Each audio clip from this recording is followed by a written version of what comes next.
Hi you guys, welcome to C and Brit, and today we'll be making vegan waffles. First we need our egg replacer. Just put it in any type of small container, so you need 2 tablespoons of water to 1 tablespoon of egg replacer.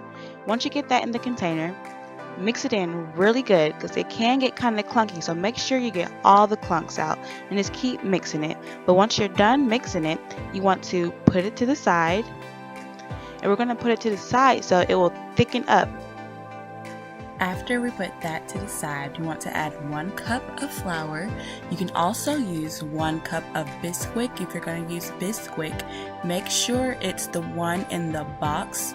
Just don't forget to read the ingredients. Bisquick has a variety of things, so just make sure it's the one in the box. And I also like to use almond milk. Use any non-dairy milk you like. And just keep stirring it in. When I pour my milk, I do not measure it.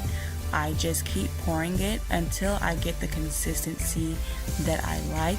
And you guys don't forget to like, comment, and subscribe to our channel and be a part of our new growing YouTube family. As you can see, I have someone helping me stir it. It's my cousin. He said I wasn't stirring it good enough, but let's say he did a good job. After we get our desired consistency, we're going to add ground nutmeg.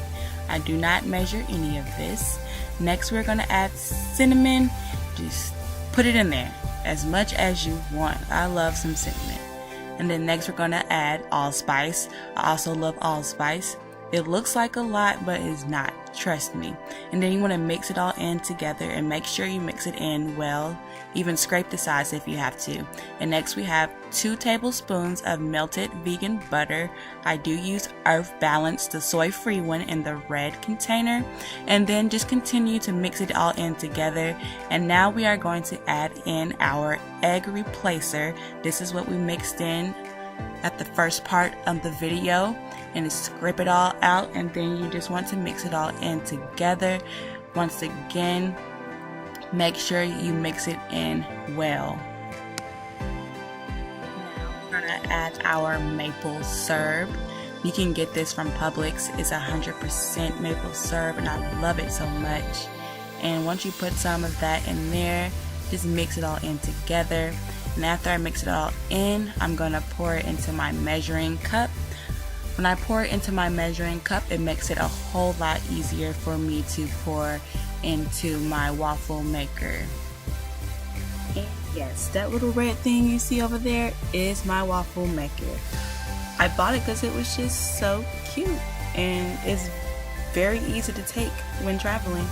So then you just want to pour your waffle mix into the waffle maker and just let it cook. And I did get this waffle maker from Belts, and I did just recently get a bigger waffle maker, but this one is great when traveling. And basically when that gets golden brown, you want to repeat the process, pour it in.